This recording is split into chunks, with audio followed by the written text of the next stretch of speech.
Kami akan melakukan kegiatan praktikum percobaan muatan listrik dengan tujuan menunjukkan adanya muatan listrik pada suatu benda akibat yang timbul dari sifat muatan, memperlihatkan adanya gaya elektrostatika dua buah benda bermuatan. Yang kedua, kami akan melakukan kegiatan praktikum percobaan arus dan tegangan listrik dengan tujuan menjelaskan aliran arus dalam suatu rangkaian listrik, menjelaskan pengaruh tegangan terhadap suatu rangkaian. Percobaan muatan listrik. Tujuannya yang pertama menunjukkan adanya muatan listrik pada suatu benda akibat yang timbul dari sifat muatan. Yang kedua, memperlihatkan adanya gaya elektrostatika dua buah benda bermuatan. Gaya elektromagnetik artinya gaya tarik-menarik atau tolak-menolak yang terjadi di antara dua benda yang memiliki muatan listrik. Alat dan bahan yang digunakan. Yang pertama ada kain wol. Yang kedua ada kain nilon. Yang ketiga potongan kertas. Yang keempat ada sisir. Yang kelima tas plastik. Yang keenam benang. Yang ketujuh isolasi. Yang kedelapan ada bola pingpong. Langkah yang pertama kita lakukan gosokkan sisir pada rambut, kemudian kita dekatkan potongan kertas akan terangkat.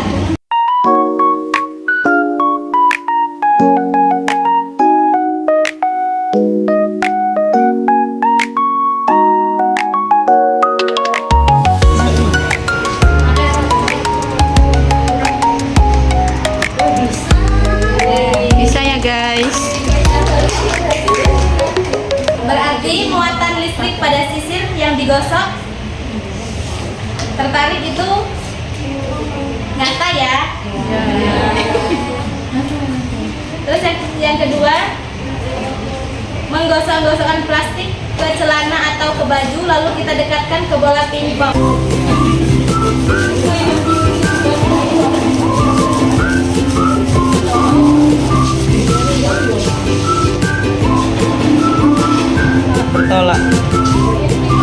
Tolak ini ya Bu ya. Baca anu deh. Langkah yang ketiga, bola pingpong digosokkan dengan kain nilon, kemudian keduanya didekatkan, maka akan terjadi saling tolak menolak.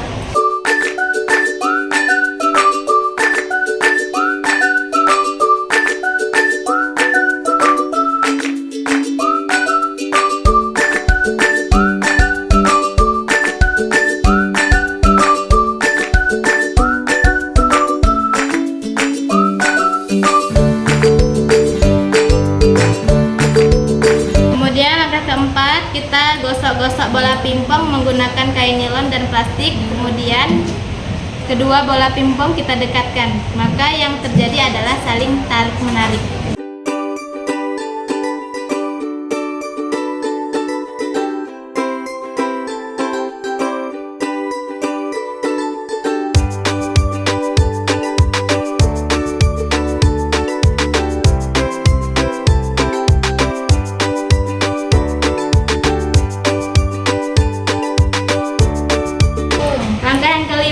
Menggosok-gosokkan kedua bola pingpong dengan menggunakan kain bol.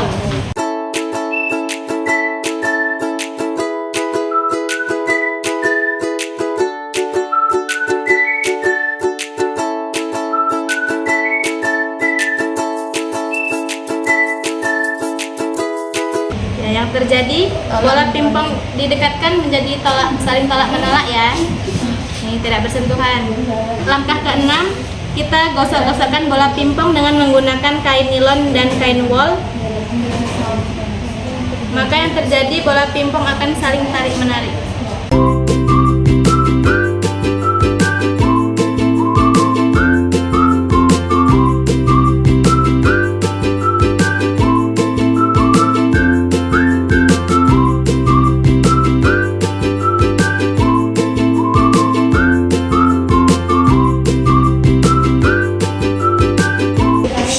Kesimpulannya adalah setiap benda yang memiliki muatan listrik sejenis apabila didekatkan akan tolak menolak, sedangkan benda yang memiliki muatan berlawanan jenis apabila didekatkan akan tarik-menarik. Sekian dari kelompok kami. Kami akhiri. Wassalamualaikum warahmatullahi wabarakatuh. Waalaikumsalam warahmatullahi wabarakatuh. Nah ya. Percobaan pertama, arus listrik. Alat dan bahan yang digunakan: baterai 1,5 volt 3 buah, kabel penjepit 2 hitam dan merah, lampu 0,5 volt sampai 3,6 3 buah, kawat besi, kawat perak, sendok perak, kayu, karet penghapus, mata pensil atau grafik, kertas, tas plastik, air keran, dan air garam sebagai bahan yang akan diuji. Bahan pertama yang akan kita uji adalah kawat besi. Kawat besi kemudian kita capit dengan capitan buaya. Setelah itu kita lihat dan kita amati. Ternyata kawat besi dapat menyalakan lampu. Artinya lampu bersifat konduktor. Yang kedua adalah kawat tembaga. Ternyata kawat tembaga juga dapat menyalakan lampu dan bersifat konduktor. Yang ketiga adalah sendok perak. Sendok perak kita capit menggunakan capit buaya. Ternyata sendok perak juga dapat menyalakan lampu dan bersifat konduktor. Yang keempat adalah kayu. Saat kayu diuji dan dicapit dengan capit buaya, ternyata tidak mampu menyalakan lampu. Artinya adalah kayu bersifat isolator dan tidak dapat menghantarkan listrik. Yang kelima adalah karet penghapus. Saat karet penghapus diuji ternyata tidak mampu menyalakan listrik, artinya bersifat isolator. Yang keenam adalah grafit atau mata pensil. Grafit atau mata pensil dicapit menggunakan capit buaya. Ternyata mampu menyalakan lampu sehingga bersifat konduktor.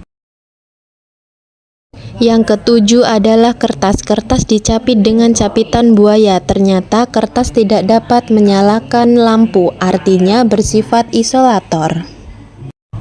Yang kedelapan adalah tas plastik. Tas plastik pun sama seperti kertas. Ternyata bersifat isolator atau tidak dapat menghantarkan listrik. Yang kesembilan, air keran. Ternyata air keran saat diuji tidak dapat menyalakan lampu, artinya bersifat isolator.